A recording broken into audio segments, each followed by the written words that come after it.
नमस्कार दोस्तों, इस शख्स का नाम तो आप जानते ही होंगे। वही सुदर्शन टीवी का नफरती मालिक और संपादक। नाम है सुरेश चौहान के। इस देश के टॉप को ख्यात नफरती लोगों में से एक। इसके जहरीले भाषण को लेकर आज फिर सुप्रीम कोर्ट में सुनवाई थी। दिल्ली पुलिस को इसकी हेट स्पीच पर सुप्रीम कोर्ट में स्टेटस रिपोर्ट सौंपनी थी, लेकिन दिल्ली पुलिस ने आज फिर से वक्त मांग लिया। इसका मतलब क्या है, सिलसिलेवार ढंग से जरा समझिए कि अमित शाह और मोदी के राज में कैसे नफरती लोगों के प्रति पुलिस दोस्ताना रवैया रखती है। जैसे आप देख रहे होंगे स्लाइड में, नफरती चौहान के खिलाफ पेश नहीं हुई रिपोर्ट। अमित शाह की पुलिस इस नफरती को बचा क्यों रही है?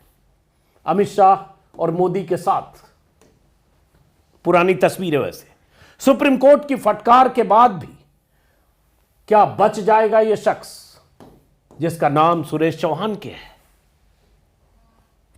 फिर हिंदू राष्ट्र की शपथ, फिर सुप्रीम कोर्ट को चुनौती। सुप्रीम कोर्ट में सुनवाई के दौरान इसकी वही हरकत जिसकी वजह से सुनवाई हो रही है। अमित शाह और मोदी के राज में ऐसे लोगों के खिलाफ कार्रवाई करनी हो तो पुलिस के हाथ पांव फूल जाते हैं। इनके जहरीले बयानों और देश तोड़ने वाले नारों की जांच भी पुलिस इनके साथ दोस्ताना रवैया रख के ही करती है। लेकिन जब किसी जुबैर, कफील या उमर के खिलाफ कार्रवाई करनी हो, जब उन्हें फंसाना होता है, तो सरकार और पुलिस की मिलीभगत से ऐसा प्लॉट तैयार किया जाता है कि उन्हें जमानत भी नहीं मिलती। इतने कागजी सबूत गढ़ लिए जाते हैं कि कई बार अदालतें महीनों सालों तक उन्हें सलाखों के पीछे छोड़ देती है। सुप्रीम कोर्ट में आज फिर वही हुआ जिसका अंदेशा था। अपने नफरती बयानों के लिए कुख्यात इस शख्स के खिलाफ हेट स्पीच के मामले में दिल्ली पुलिस ने आज भी अपनी स्टेटस रिपोर्ट सुप्रीम कोर्ट में पेश नहीं की। वो स्टेटस रिपोर्ट जिसे पेश करने के लिए सुप्रीम कोर्ट ने 13 जनवरी को दिल्ली पुलिस को 2 सप्ताह का वक्त दिया था। 2 सप्ताह में वैसे तो 14 दिन होते हैं, लेकिन आज 17 दिन बाद भी दिल्ली पुलिस ने जो सुप्रीम कोर्ट में कहा, उससे साबित होता है कि ऐसे नफरती लोगों के गिरेबान पर जब कानून का शिकंजा कसने की बात आती है तो कैसे पुलिस के हाथ पांव फूल जाते हैं। तभी ऐसे शख्स का हौसला इतना बुलंद होता है कि सुनवाई के दिन भी ट्वीट करते हुए लिखता है, स्क्रीन पर आप देख रहे हैं, आज सर्वोच्च न्यायालय में हिंदू राष्ट्र की शपथ को लेकर सुनवाई है, मैं अपनी भूमिका पर कायम हूं। ये आज ही शख्स ने सुबह 10:57 पर ट्वीट किया। खुलेआम दिल्ली पुलिस और सुप्रीम कोर्ट को चुनौती देता हुआ और अपने जहरीले बयान पर कायम रहने का ऐलान करता हुआ। दूसरी तरफ सुप्रीम कोर्ट में आज दिल्ली पुलिस को फिर एक तारीख मिल जाती है, 3 सप्ताह बाद की तारीख। यानी सुप्रीम कोर्ट की फटकार के बाद जिस शख्स के खिलाफ आज रिपोर्ट सौंपी जानी चाहिए थी, वो अब 3 सप्ताह बाद सौंपी जाएगी। और जब सौंपी जाएगी तब उस रिपोर्ट में कितनी धार होगी और कितनी लीपापोती, इसका भी अंदाजा तभी लगेगा। सीधे सीधे अमित शाह के अंडर काम करने वाली दिल्ली पुलिस अगर चाहती तो इस शख्स के जहरीले नारों के बाद इसके खिलाफ तभी मामला दर्ज करके इसे जेल की हवा खिला सकती थी, जब इसने 19 दिसंबर 2021 को दिल्ली में हिंदू राष्ट्र बनाने के लिए मरने मारने की कस्में खाई थी। लेकिन चूंकि राज मोदी का है, पुलिस अमित शाह की है, तो सत्ता की सरपरस्ती ऐसे लोगों को मिली हुई है। इस मामले को लेकर दिल्ली पुलिस ने तब तक आंखें मूंद कर रखी, कान में तेल डालकर सोई रही, जब तक सुप्रीम कोर्ट का हंटर नहीं चला। लेकिन दिल्ली पुलिस का रवैया अब भी पूरी तरह से संदिग्ध है। सुप्रीम कोर्ट में दिल्ली पुलिस की तरफ से सरकारी वकील ने जो कहा है वो सुनिए, फिर समझाता हूं कि पूरा मामला क्या है, और इससे आपको पता चलेगा कि कैसे ऐसे लोगों के प्रति पुलिस का या सरकार का रवैया कहीं न कहीं लीपापोती वाला होता है। सरकार इसलिए कह रहा हूं क्योंकि दिल्ली पुलिस अमित शाह के अधीन है। ये जो एक वेबसाइट है लाइव लॉ, उसके मुताबिक हेट स्पीच हिंदू वाहिनी कार्यक्रम की जांच काफी हद तक पूरी, ऐसा दिल्ली पुलिस ने सुप्रीम कोर्ट में कहा है। लेकिन जो कुछ लाइनें हैं, कुछ शब्द हैं, वो बहुत मायने रखते हैं। ये हूबहू बयान है जो लाइव लॉ के हवाले से अतिरिक्त सॉलिसिटर जनरल के.एम. नटराजन ने भारत के सीजेआई के नेतृत्व वाली पीठ को बताया। अब गौर से सुनिए। जांच काफी हद तक पूरी हो चुकी है, अंतिम रिपोर्ट लगभग तैयार है, इसे पुनरीक्षण के लिए भेजा गया है और हम कम से कम समय में अंतिम रिपोर्ट दाखिल करेंगे। मतलब अभी भी दिल्ली पुलिस को इस शख्स के खिलाफ, जिसका नाम सुरेश चौहान के है, उसके खिलाफ रिपोर्ट दाखिल करने के लिए वक्त चाहिए। वो भी तब जब मैंने कहा कि 17 दिन पहले सुप्रीम कोर्ट ने फटकार लगाते हुए कहा था कि आपने एफआईआर करने में पहले देरी की और उसके बाद महीनों बाद भी आपने स्टेटस रिपोर्ट क्यों नहीं दी। तब सुप्रीम कोर्ट ने कहा था कि 5 महीने आपको एफआईआर दर्ज करने में लगे और 8 महीने बाद भी हाथ खाली क्यों है, चार्जशीट क्यों दाखिल नहीं हुई। यह फटकार लगी थी सुप्रीम कोर्ट की तरफ से, अखबारों की सुर्खियां थी और तब तारीख मुकर्रर हुई थी आज की। और आज सरकार की तरफ से, सरकार मतलब दिल्ली पुलिस की तरफ से जो एडिशनल सॉलिसिटर जनरल हैं, उनका कहना है जांच काफी हद तक पूरी हो चुकी है, अंतिम रिपोर्ट लगभग तैयार है, लेकिन इन्हें पुनरीक्षण के लिए भेजा गया है और हम कम समय में दाखिल करेंगे। अब जरा सोचिए, जो शुरू में मैंने कहा कोई और शख्स होता और इस तरह के धार्मिक नारे, देश को बांटने वाले नारे, देश विरोधी नारे मैं कहूंगा, लगातार शपथ खाता, तो क्या फिर उसके मामले में दिल्ली पुलिस ऐसे ही करती? आप सबने देखा था जुबैर के मामले में क्या हुआ था। एक ट्वीट को लेकर, जो ट्वीट करने वाला भी संदिग्ध था, उसको लेकर 30 दिन तक उसे सलाखों के पीछे कैसे भेजा गया, कैसे साजिश रची दिल्ली से लेकर सीतापुर यूपी तक की पुलिस, और कोशिश की गई कि कहीं से जमानत मिले तो दूसरे मामले में फंसाकर उसे सलाखों के पीछे भेज दे। लेकिन हेट स्पीच के मामले में चूंकि कट्टर हिंदुत्ववादी ब्रिगेड का एक चेहरा है, इसलिए इस मामले में पुलिस का रवैया आप सोच लीजिए और देख लीजिए क्या है। और मैं अब चाहता हूं वीडियो दिखाना।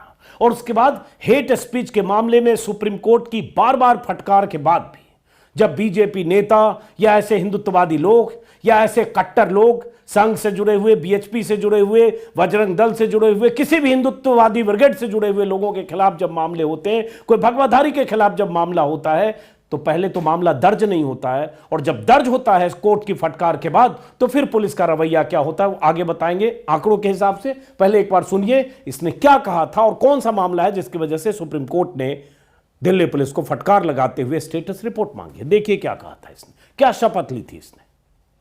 हम सब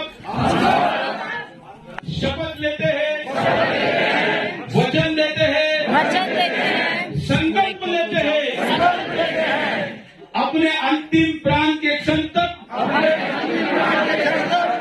इस देश को हिंदू राष्ट्र बनाने के लिए, बनाए रखने के लिए, आगे बढ़ाने के लिए लड़ेंगे, मरेंगे, जरूरत पड़ी तो मारेंगे। हिंदू वाहिनी का यही वो कार्यक्रम है जो दिल्ली में हुआ था। स्टेज पर कई भगवाधारी मौजूद थे और सुदर्शन टीवी का ये मालिक संपादक ऐसे शपथ दिला रहा था कि भारत को हिंदू राष्ट्र बनाने के लिए, बनाए रखने के लिए मरेंगे और जरूरत पड़ी तो मारेंगे। और ऐसी धर्म संसद में भी इस तरह की शपथ ली गई और ऐसे कार्यक्रम कई जगह हुए। इसके बाद भी दिल्ली के बाद, फिर उसके बाद भी 19 दिसंबर को जैसे दिल्ली में यह कार्यक्रम हुआ था, 1 मई को 2022 को अंबाला में हुआ था, वहां भी ऐसे शपथ ली गई थी। वहां बीजेपी का एक विधायक भी मौजूद था। और जब इसी तरह के कार्यक्रम के खिलाफ रिट दायर हुई सुप्रीम कोर्ट में और उसी की सुनवाई चल रही है कि इस तरह से कैसे शपथ लेकर किसी धर्म विशेष को टारगेट किया जा सकता है, क्योंकि जब आप मरने मारने की बात कर रहे हैं तो जाहिर है आपके खिलाफ निशाने पर, आपके निशाने पर कोई है। लेकिन जब सुप्रीम कोर्ट ने दिल्ली पुलिस से मांगा था स्टेटस रिपोर्ट, हलफनामा, तो दिल्ली पुलिस ने बचाव करते हुए कहा था कि उस कार्यक्रम में, दिल्ली के उस कार्यक्रम में ऐसा कुछ नहीं हुआ था। लेकिन जब फिर सुप्रीम कोर्ट ने कहा कि दिमाग अप्लाई करिए और फिर से हलफनामा दीजिए, तब दिल्ली पुलिस को मानना पड़ा कि हां, वहां जिस तरह की बातें कही गई थी वो हेट स्पीच थी और कई धाराओं में मामला दर्ज हुआ। लेकिन मामला दर्ज होने के बाद क्या, वो 5 महीने बाद, जिसका जिक्र अभी सुप्रीम कोर्ट ने कहा कि 5 महीने बाद मामला दर्ज हुआ और ये हेट स्पीच वाली सभा हुई थी 19 दिसंबर 2021 को। और वो दौर था जब कई राज्यों में इस तरह की शपथ ली जा रही थी हिंदू राष्ट्र बनाने के लिए, मरने मारने की, और ये गैंग लीडर था। लेकिन उसके बाद 8 महीने बाद तक चार्जशीट नहीं हुई और उसके बाद सुप्रीम कोर्ट की फटकार, और उसके बाद सुप्रीम कोर्ट में दिल्ली पुलिस को हलफनामा देने या स्टेटस रिपोर्ट देने की तारीख, और वो तारीख भी मिस हुई। सुप्रीम कोर्ट ने पिछली तारीख में कहा था कि आपने इस मामले में अब तक क्या किया है, कितने लोगों को गिरफ्तार किया, क्या जांच की, और फटकार लगाते हुए अब तक जांच में प्रगति क्या हुई है, 8 महीने बाद भी कोई प्रगति क्यों नहीं हुई है, मुझे बताएं। ये सब कहने के बाद पुलिस ने, या पुलिस की तरफ से जो एडिशनल सॉलिसिटर जनरल हैं, उन्होंने फिर से वक्त मांगा है। अब 3 हफ्ते बाद का वक्त मिला। इसी से आप समझिए कि पुलिस या सरकार कैसे बचाने की कोशिश करती है। सरकार, बार बार इसलिए बोल रहा हूं क्योंकि दिल्ली पुलिस केंद्र सरकार के अधीन, और इस बीच जब ये सुप्रीम कोर्ट में सुनवाई हो रही थी, इस बीच ये लगातार हिंदू राष्ट्र की शपथ लेने का कैंपेन चला रहा था और अपने चैनल पर लगातार ये कह रहा था कि हिंदू राष्ट्र के लिए शपथ लें और वीडियो हमें भेजें। मतलब ये बार बार ये कहते हुए कि हिंदू राष्ट्र की शपथ लेते हुए मेरे साथ टीम सुदर्शन, और सुदर्शन टीवी पर इसी तरह के कार्यक्रम चल रहा था। सवाल सिर्फ शपथ लेने का नहीं है, सवाल मरेंगे और मारेंगे जैसी बात करने का है। और ये वो लोग हैं जो हथियार उठाने के बाद और लोगों में उग्रता पैदा करने, उग्रता भरने की बात, उकसाने की बात ये करते रहे, और इसी तरह के मामलों की सुनवाई सुप्रीम कोर्ट में हो रही। लेकिन उसके बाद सुप्रीम कोर्ट की सुनवाई के बाद अब जो अगली तारीख में दिल्ली पुलिस क्या लेकर आएगी, सुप्रीम कोर्ट में हलफनामा क्या देगी, स्टेटस रिपोर्ट क्या देगी, उसका हमें इंतजार रहेगा। लेकिन बीते कुछ सालों का अगर तरीका देखेंगे, जिस तरह से हेट स्पीच के मामले में केंद्र सरकार की तरफ से या जब बीजेपी शासित सरकारों की तरफ से जो रवैया है, वो इस बात की तस्दीक करता है कि सरकारें ऐसे मामलों में संरक्षण करती है, पोषती है, उन लोगों को पालती पोषती है, या उनकी सरपरस्ती में ऐसे लोग फलते फूलते हैं और वो परवाह नहीं करते कि अगर हेट स्पीच देते भी हैं, अगर एक धर्म विशेष को टारगेट करते हैं, अगर मुसलमानों के खिलाफ हथियार उठाने की बात करते हैं, तो उनका कुछ बिगड़ेगा नहीं, ये उन्हें पता है। और इसलिए बार बार मैं उसका जिक्र करता हूं साध्वी प्रज्ञा सिंह ठाकुर का, जब सीधे कहती है चाकू तेज करके घर में रखो। तो एक ऐसे भाषणों की, ऐसे हेट स्पीच की एक लंबी लिस्ट, लेकिन अब तक कोई कार्रवाई, सजा ऐसी होती नहीं है जिससे इन्हें डर हो। एक आंकड़ा देख रहा था आज तक पर, जिस आंकड़े में है हेट स्पीच पर बवाल ज्यादा, एक्शन कम, 7 साल में 7 गुना बढ़े मामले, सजा सिर्फ 20%।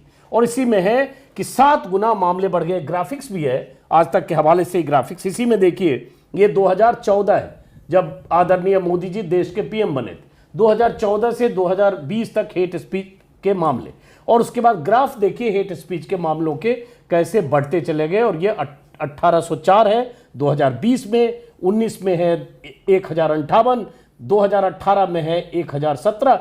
ऐसे ये ग्राफ हेट स्पीच का बढ़ता गया, और ऐसे हेट स्पीच के मामले में सजा नहीं होती है। और सजा न होना ही इन्हें ये निश्चिंत होते हैं कि कोई फर्क नहीं पड़ेगा, क्योंकि सत्ता प्रतिष्ठान या जो देश में सत्ता के शीर्ष पर बैठे लोग हैं, वो कहीं न कहीं ऐसे मामलों में अपनी आंखें मूंदते हैं, क्योंकि उन्हें लगता है कि जो नैरेटिव है वो नैरेटिव उन्हें सूट करता है, और देश में मरने मारने की बात करने वाले लोग सिर्फ एक धर्म को ही टारगेट करते हैं, मुसलमान, स्वाभाविक तौर पर। सुप्रीम कोर्ट की अगर बात करें, सुप्रीम कोर्ट ने बार बार बीते कुछ महीनों में, बल्कि 1 साल के भीतर, कई बार ऐसा हुआ 1.5 साल के भीतर, 2 साल के भीतर, जब सुप्रीम कोर्ट ने मीडिया को भी बहुत फटकार लगाई, मीडिया की भूमिका को लेकर, एंकर्स की भूमिका को लेकर, उकसावे वाले कार्यक्रम को लेकर, यहां तक कह दिया था कि एंकर्स को ऑफ एयर क्यों नहीं किया जा सकता, जो ऐसे समाज में जहर बोने का काम करते हैं या दरार पैदा करने का काम करते हैं। लेकिन हम सबको पता है उसके बाद इसमें कुछ होना नहीं है। सुप्रीम कोर्ट ने अभी हाल में भी कहा, सुप्रीम कोर्ट का एक ऑब्जर्वेशन सुनवाई के दौरान जो कहा कि 21वीं सदी है, ये 21 अक्टूबर को सुप्रीम कोर्ट ने कहा था, अभी 3 महीने पहले, हम धर्म के आधार पर कहां पहुंच गए हैं। और कोर्ट ने अधिकारियों को निर्देश दिया कि ऐसे मामलों के खिलाफ खुद कार्रवाई करें या अवमानना के आरोपों का सामना करें। अगर अधिकारी कार्रवाई करने में विफल होते हैं तो अवमानना शुरू की जाएगी। लेकिन कौन अधिकारी है और कहां अवमानना, क्योंकि सब मिली भगत है नीचे के अधिकारियों में। और दिल्ली पुलिस जिस ढंग से, या बीजेपी शासित राज्यों की पुलिस जिस ढंग से बचाव में आती है। सुप्रीम कोर्ट में ने इसमें यह भी कहा था, भारत के स्थिति देखते, भारत में ऐसे मामलों की स्थिति देखते हुए, कि एक ऐसे देश के लिए चौंकाने वाली बात थी जिसे धर्म तटस्थ माना गया है। भारत का संविधान व्यक्ति की गरिमा सुनिश्चित करने वाले नागरिकों के बीच एक धर्मनिरपेक्ष राष्ट्र और बंधुत्व की परिकल्पना करता है। राष्ट्र की एकता और अखंडता प्रस्तावना में निहित मार्गदर्शक सिद्धांतों में से एक है। ये कहते हुए सुप्रीम कोर्ट ने बार बार ऐसी हेट स्पीच पर चिंता जताई, लेकिन उसके बाद भी हेट स्पीच के आंकड़े लगातार बढ़ते रहे हैं। अभी जैसे एक एनसीआरबी का डेटा है जिसके मुताबिक पिछले 7 सालों में हेट स्पीच के सबसे ज्यादा मामले दर्ज किए गए और ऐसे मामलों में 500% की बढ़ोतरी हुई है। सबसे दिलचस्प बात यह है कि इसमें ज्यादातर बीजेपी के नेता हैं, मतलब बीजेपी के विधायक से लेकर मंत्री से लेकर और बीजेपी के सांसद तक ऐसे लोग हेट स्पीच के सबसे अधिक गुनाहगार हैं, जो अलग अलग मौकों पर ऐसी स्पीच देते हैं, जिसमें ऐसे भी सांसद दिल्ली के प्रवेश वर्मा, जिन्होंने हाल के दिनों में पूर्वी दिल्ली के एक समारोह में कह दिया था मुसलमानों का सामूहिक बहिष्कार करो। प्रज्ञा सिंह ठाकुर का तो जिक्र किया है। और एक प्रज्ञा सिंह का सवाल नहीं है, जो मैंने कहा एडीआर की एक रिपोर्ट है जिसके मुताबिक राजनीतिक दलों में हेट स्पीच के सबसे अधिक मामले बीजेपी नेताओं पर दर्ज हैं और बीजेपी के 27 विधायकों और सांसदों ने अपने शपथ पत्र में खुद इस बात को माना भी है। लेकिन उन सबको पता है कि कार्रवाई नहीं होनी है, ध्रुवीकरण होना है, वोटों का फायदा होना है, मुसलमानों के खिलाफ उकसाने वाली बातें करके, जहरीली बातें करके, हिंदू राष्ट्र की बातें करके, मरने मारने की शपथ लेकर कहीं न कहीं ध्रुवीकरण की जमीन तैयार करनी है और एक धर्म विशेष को टारगेट करके बीजेपी को फायदा पहुंचता है। और यह चूंकि सत्ता प्रतिष्ठान को बहुत मुफीद लगता है, इसलिए जब कार्रवाई की बात आती है, पुलिस की सख्ती की बात आती है, तो पुलिस आंखें मूंद लेती है और सत्ता के शीर्ष पर बैठे लोग, बार बार मैं कहूंगा, वो तो चुपचाप रहते हैं। जब भाषण देना होता है, संतों की तरह कहीं मोदी जी भाषण दे देते हैं। जैसे भी मोदी जी ने बीजेपी राष्ट्रीय कार्यकारिणी की बैठक में कह दिया था कि मुसलमानों को लेकर विवादित बयान मत दीजिए, लेकिन उसके बाद भी और उसके पहले भी बयानों का सिलसिला लगातार चलता रहता। अभी एक मोदी जी का मैं देख रहा था एक भाषण, एनसीसी के समारोह में संबोधित करते हुए मोदी जी ने कहा, और जो कहा सुनने में बड़ा अच्छा लगता है। मैं चाहता हूं कि जरा मोदी जी के उस भाषण के टुकड़े को आप सुनिए और फिर समझिए कि कथनी और करनी में फर्क है कि नहीं। जरा सुनिए मोदी। अब यहां अगर मोदी जी को सुनते हैं, देश के प्रधानमंत्री हैं, उन्होंने कहा देश को तोड़ने के बहाने ढूंढे जाते हैं, भांति भांति की बातें निकाली जाती है, मां भारती के संतानों के बीच दूध में दरार डालने की कोशिश होती है। कौन कोशिश कर रहा है? कोशिश तो वो लोग कर रहे हैं जो इस तरह के भाषण देते हैं, इस तरह के बयान देते हैं, चाकू छुरी तेज करने की बात करते हैं, मुसलमानों के बहिष्कार की बात करते हैं, या ऐसे नफरती लोग जो सत्ता प्रतिष्ठान की तरफ से जिन्हें सरपरस्ती मिली हुई है, उन्हें पता है कि उनका कुछ बिगड़ेगा नहीं, इसलिए सुप्रीम कोर्ट में जिस दिन सुनवाई होती है उस दिन भी एक तरह से सुप्रीम कोर्ट को भी चुनौती देते हैं, इशारों में अपने शब्द इसी तरह से इस्तेमाल चैनल पर करते हैं कि उन्हें किसी की परवाह नहीं है। हर सुनवाई की तारीख के पहले और बाद, वो भी तब जब इस शख्स के खिलाफ नौकरशाही जिहाद के मामले थे, तब भी सुप्रीम कोर्ट से फटकार लगी, लेकिन तब भी सरकार इस शख्स के एक तरह से बचाव में सुप्रीम कोर्ट में सरकार की तरफ से वकील खड़े थे कि इस कार्यक्रम में ऐसा कुछ नहीं है। लेकिन बाद में सुप्रीम कोर्ट की फटकार के बाद उस मामले में भी इन्हें सख्ती दिखानी पड़ी, लेकिन उसकी सेहत पर कोई फर्क नहीं पड़ा। तो कहने का आशय यह है कि जब तक सरकार के शीर्ष पर बैठे लोग दो मुंहापन नहीं छोड़ेंगे, कथनी और करनी का फर्क नहीं मिटाएंगे, यह सिर्फ नारा भर रह जाएगा। अगर सिर्फ कहें नारों में कि सबका साथ सबका विश्वास, और जब अमल करने की बात आए तो फिर वैसे ही ऐसे नफरती लोग ये कह सकते हैं कि ये तो बीजेपी के नहीं है, लेकिन ये संघ से जुड़े हैं, बीजेपी नेताओं से इनके करीबी रिश्ते। तस्वीरें मैं बार बार पहले भी दिखा चुका हूं, ऐसी तस्वीरें इनकी दिखती है बीजेपी के शीर्ष नेतृत्व के साथ। इसमें आपको दिख रहे होंगे मोदी जी भी हैं और अमित शाह भी हैं, संघ के करीबी माने जाते हैं। और तभी तो यह दम है, वरना सलाखों के पीछे इस देश में न जाने कितने लोगों को भेज दिया गया, महीनों सालों तक उन्हें जमानत नहीं हो पाई।